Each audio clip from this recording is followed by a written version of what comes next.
ಈ ಈ big boss ಮನೆ ಒಳಗಡೆಗೆ ಇರುವಂಥ ಜನರಿದಾರಲ್ಲ, ಒಬ್ಬೊಬ್ಬರು ಮನಸ್ಥಿತಿ ಒಂಥರ, ಅವ್ನು ಹೆಂಗೆ ಹ್ಯಾಂಡಲ್ ಮಾಡಿದ್ದೀರಿ ನೀವು ಅಂತ, ಅದಕ್ಕೊಂದು ವಿಶೇಷ ಮನಸ್ಥಿತಿ ಬೇಕು.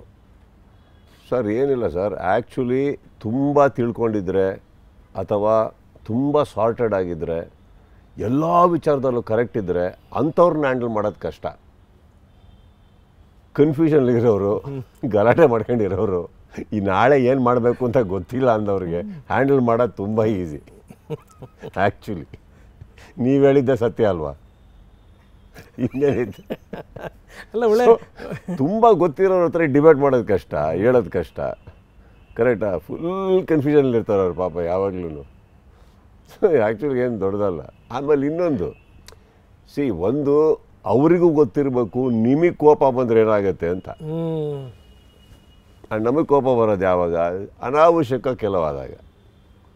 ಇಲ್ಲಾಂದ್ರೆ ಏನು sir, actually it is easy sir, not difficult to handle people ಅಲ್ವಾ? ಹೌದೌದು.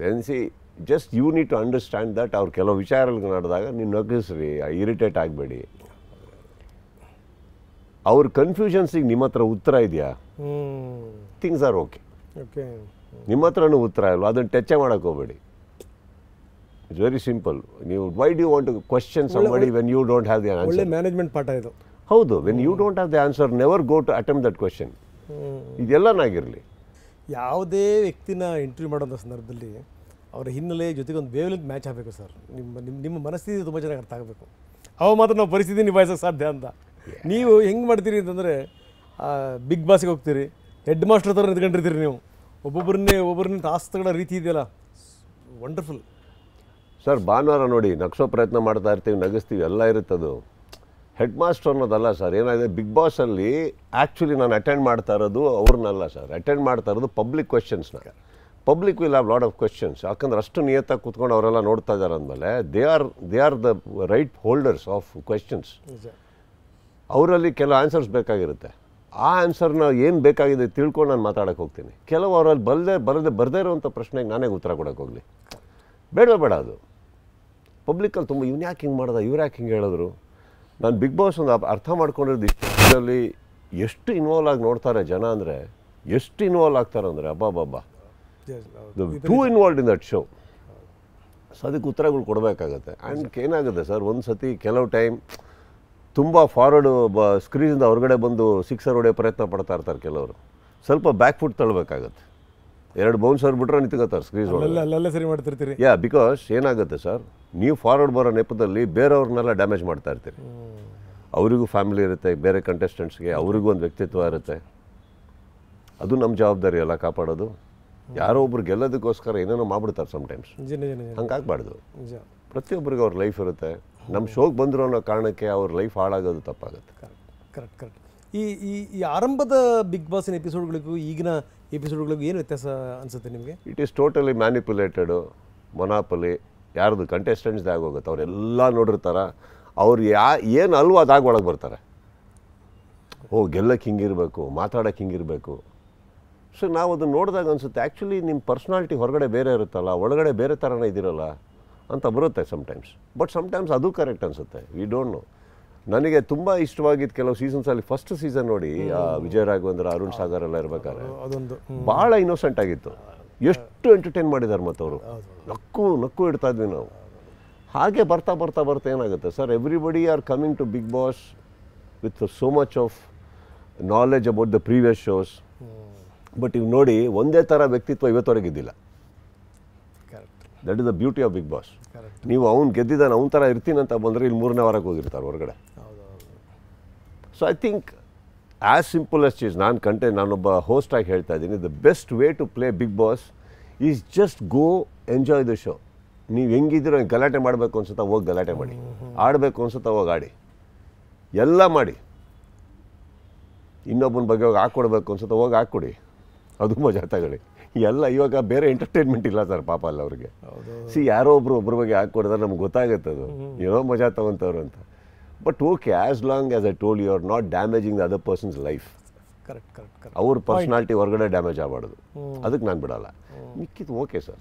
ಇಲ್ಲಿ ಕುತ್ಕೊಂಡು ಇವಾಗ ಜಗ್ಲಿ ಮೇಲೆ ಕುತ್ಕೊಂಡಿರ್ತಾರೆ, ಏನು ಮಾಡ್ತಾರೆ ಸರ್? ಟಾಸ್ಕ್ ಇಲ್ಲ, ಏನಿಲ್ಲ, ಊಟ ಆಗಿದೆ, ಕರೆಕ್ಟಾ?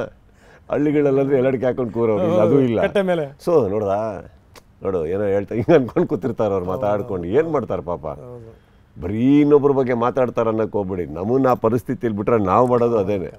ತಲೆ ಕೆಟ್ಟೋಗುತ್ತಲ್ಲ. ಏನು ಮಾಡ್ತೀರ ಸರ್, 4 ಗೋಡೆ ಕರೆಕ್ಟಾ, ಏನೋ ಮಾತಾಡ್ಕೊಂಡು ಕೂತಿರೋದು. ಏನು ಸಿಕ್ಕಲಿಲ್ಲ ಅವ್ನಿಗೆ, ಯಾರ್ದೋ ಒಬ್ಬ ನೋಡು ಅವ್ನು ಚಡ್ಡಿ ಹಾಕಿ ಒಗ್ದಿಲ್ಲ, ಅವ್ನು 4 ಇದನ್ನು ಮಾತಾಡ್ತಾ ಇರ್ತಾರೆ. ಹೊರಗಡೆ ಮಾತಾಡ್ತಾರ, ಬೇರೆ ಬೇರೆ ಟಾಪಿಕ್ಸ್ ಇರುತ್ತೆ ಅವರಿಗೆ, ಒಳಗೆ ಟಾಪಿಕ್ಸ್ ಇಲ್ಲ ಪಾಪ. ಅದು ಆ್ಯಕ್ಚುಲಿ ಆ ಸಿಚುವೇಶನ್ ಇದೆಯಲ್ಲ. So I think you should just ಪ್ರತಿದಿನ ನೀವು ಅಲ್ಲಿ ಜೀವ್ಸಕ್ಕೆ ಸ್ಟಾರ್ಟ್ ಮಾಡಿಬಿಟ್ರೆ ಬಿಗ್ ಬಾಸಲ್ಲಿ, I think it's a wonderful thing. Because ಎಷ್ಟೋ ಆ್ಯಕ್ಟಿವಿಟೀಸ್ ಕೊಡ್ತಾರೆ, ಹೊಸ ಕೊಡ್ತಾರೆ, ವಾಪಸ್ ನಿಮ್ಮ ಮಕ್ಕಳಾಗೋ ಚಾನ್ಸ್ ಸಿಗುತ್ತೆ, ಏನೇನೋ ಸಿಗುತ್ತೆ. ಹೊರಗಿನ ಪ್ರಪಂಚಕ್ಕೆ ನೀವು ಬಂದಮೇಲೆ ಆ ಟಾಸ್ಕಲ್ಲಿ ಬರೋ ಅರ್ಧ ನೀವು ಮಾಡೋಕ್ಕಾಗಲ್ಲ, ನೀವು ಮಾಡೋದಿಲ್ಲ, ಸಾಧ್ಯವೇ ಇಲ್ಲ. ಅಲ್ಲಿ ನೋಡಿ ಸ್ಕೂಲ್ ಮಕ್ಕಳ ಥರ ಇರಬೇಕು, ಒಂದು ವಾರ ಅಂದ್ಬಿಡ್ತಾರೆ, ಏನೇನೋ ಮಾಡ್ಕೊಂಡಿರ್ತಾರೆ ಅವರು. It is very beautiful actually. ಯಾವುದೋ ರಾಜಾರಾಣಿ ಆಗೋದು, ಯಾವುದೋ ಕೈದಿಗಳಾಗೋದು ಸಾಮಾನ್ಯ ಸಂಗತಿ ಅದು. ಯಾಕೆ ಇವರೇ ಇದ್ದಾರಲ್ಲ ನಿಮ್ಮ ಇದು ಬೆಂಕಿ, ಅಲ್ಲಿ ಒಳಗಡೆ ಹೋಗಿ ಎಷ್ಟು ಸೈಲೆಂಟ್ ಆಗೋಗಿದ್ರು. ಎಲ್ಲರೂ ಅಂದ್ಕೊಂಡಿದ್ದು ಓಹೋ ಇವ್ರು ಹೋಗಿ ಏನೋ ಅಲ್ಲಿ ಜಾಲಾಡಿ ಎಲ್ಲರೂ ರುಬ್ಬಾಕ್ಬಿಡ್ತಾರೆ. ಚಾನಲಲ್ಲಿ ಎಲ್ಲಾರನ್ನು ರುಬ್ಬೋದು ನೋಡಿದ್ರಲ್ಲ ಕುತ್ಕೊಂಡಿದ್ರು, ಏನು ಅಲ್ಲಿ ಟೋಟಲ್ ಮ್ಯೂಟ್. ಅವರಿಗೆ ಗೊತ್ತು ಅಲ್ಲಿ ರುಬ್ಬಿದ್ರೆ ಆಮೇಲೆ ವಾರ ಬಂದು ನೀವು ರುಬ್ತೀರಿ ಅಂತ ಆ ಭಯ.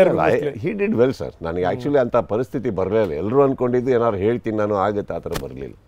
He did well. I think that is because 2 ವಾರದಲ್ಲಿ ಅರ್ಥ ಮಾಡಿಕೊಂಡು ಅವ್ರ ಪರ್ಸ್ನಾಲಿಟಿ ಬಿಟ್ಬಿಟ್ರು ಅವರು. ಬಿಗ್ ಬಾಸ್ಗೆ ಹೆಂಗೆ ಬೇಕು ಹಂಗೆ ಇರೋಕ್ಕೆ ಸ್ಟಾರ್ಟ್ ಮಾಡಿದ್ರು, ಅಲ್ಲಿ ಪ್ಲಸ್ ಆಯ್ತು ಅವ್ರಿಗೆ. ನಿಜ ನಿಜ ನಿಜ. That's what I am saying. ಅದನ್ನು ನೀವು ಕ್ಯಾರಿ ಮಾಡೋಕ್ಕಾಗಲ್ಲ. ತುಂಬ ನೀವೇನಲ್ವೋ ಅದನ್ನು ಮಾಡೋಕ್ಕೆ ಹೋದಾಗ ಹೊಡಿಯುತ್ತೆ. ಹೌದು. ಈ ಹೊರಗಡೆದನ್ನು ಒಳಗಡೆಗೂ ತಗೊಂಡು ಹೋಗೋಕ್ಕಾಗಲ್ಲ, ಒಳಗಡೆದನ್ನು ಹೊರಗಡೆ ಬಂದಾದ್ಮೇಲೂ ಕೂಡ ಅದನ್ನ ಕ್ಯಾರಿ ಮಾಡೋಕ್ಕಾಗಲ್ಲ. See I told you very simple sir. ಯಾವುದೋ ವ್ಯಕ್ತಿತ್ವನ ನೀವು ಫಾಲೋ ಮಾಡ್ಕೊಂಡು ಹೋಗ್ತಾರಲ್ಲ, ಒಂದೇ ಥರ ವ್ಯಕ್ತಿತ್ವ ಗೆದ್ದೇ ಇಲ್ಲ. ಪ್ರತಿ ಸತಿ ಗೆದ್ದಿರೋದು ಬೇರೆ ಬೇರೆ ಬೇರೆ ಬೇರೆ ಬೇರೆ ರೀತಿಯೇ ಗೆದ್ದು. ಅಲ್ಲಿ ಯಾರೋ ಒಬ್ಬ ಗಲಾಟೆ ಮಾಡೋನು ಗೆದ್ದುಬಿಟ್ಟ ಒಂದ್ಸತಿ ಅಂತ ತಕ್ಷಣ ಒಂದು ಎಲ್ಲರೇ ನಾವು ಹಂಗೆ ಇರಬೇಕು, ಜಗಳ ಮಾಡ್ತಾ ಇರಬೇಕು ಅಂದ್ಕೊಂಡು ಹೋದರು. ಹಾಗೆ ಹೋಗ್ತಾಯಿದ್ರು. ಇವನು ಯಾರೋ ಸಾಫ್ಟ್, ಇವನು ಏನು ಗೆಲ್ಲದೆಲ್ಲ ಹೋಗಿ ಫೈನಲ್ಸ್ಗೆ ಹೋಗ್ಬಿಡ್ತಾರೆ. ಇವು ವಾಸಿಕೆ ಅಂತವರು ಇವ್ರ ಹಾಡು ಹೇಳ್ಕೊಂಡು ಇವರೆಲ್ಲ ಏನ್ರಿ ಅಂದರು, ಅಲ್ಲಿ ಫೈನಲ್ ತನಕ ಹೊರಟೋದ್ರು. That's what. ಇನ್ಯಾರೋ ಬಂದರು, ನಾನು ಹಾಡು ಹೇಳ್ಕೊಂಡಿದ್ರೆ ಫೈನಲ್ಸ್ಗೆ ಹೋಗ್ತೀನಿ. 3ನೇ ವಾರ 4ನೇ ವಾರ ಹಂಗೆ ಹಾಡು ಹೇಳ್ಕೊಂಡು ಹೋದರು.